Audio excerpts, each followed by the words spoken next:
Hi students, good evening everybody.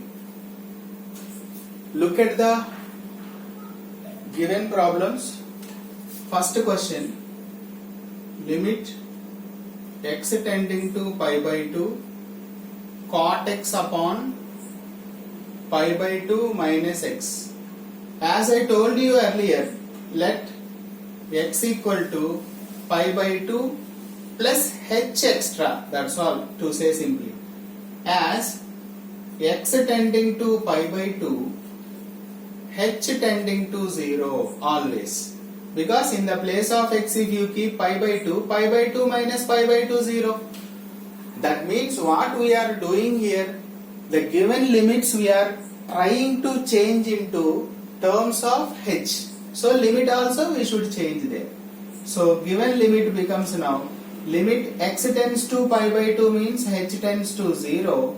In the place of x pi by 2 plus h I am writing upon pi by 2 minus x.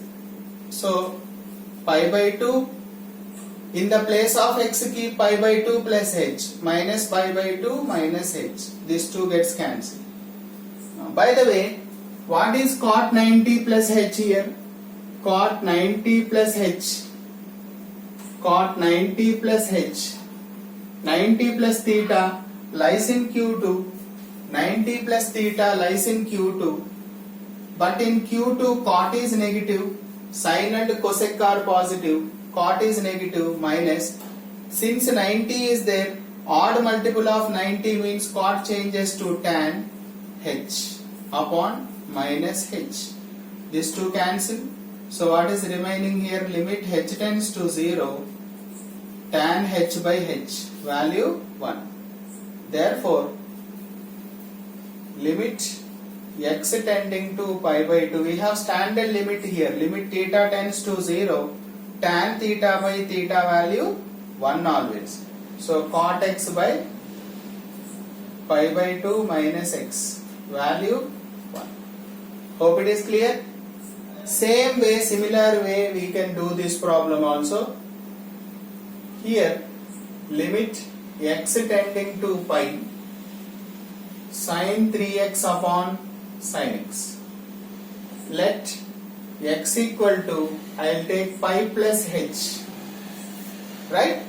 Since x is tending to pi here, you take pi plus h. As x tending to pi, h tending to 0. Don't forget that. So given limit becomes limit h tends to 0 because x tends to pi means h tends to 0. So sin 3 of, in the place of x I am putting pi plus h upon sin of pi plus h. Okay.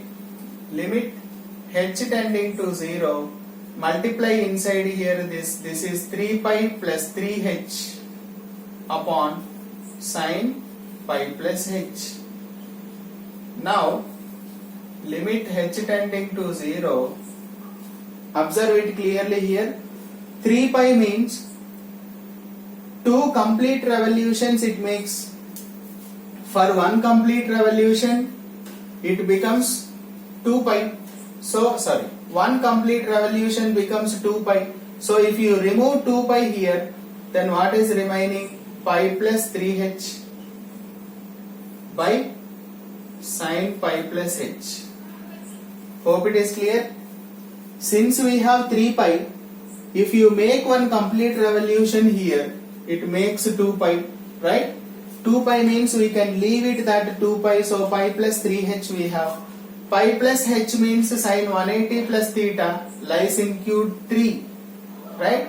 So limit h tending to 0, sin function is negative in Q3, so it becomes minus sin 3h upon this also negative minus sin h. I am not changing the value because it is even multiple of 90.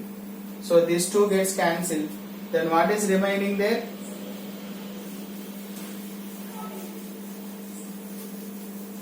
See here, look at that.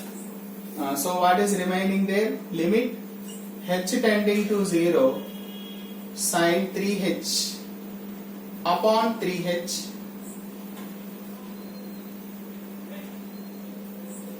into 3h. Multiply and divide.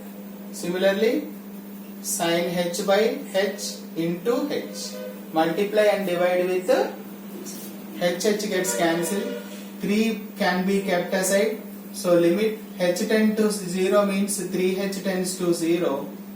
Sin 3h by 3h we can write by this is limit h tending to 0 sin h by h.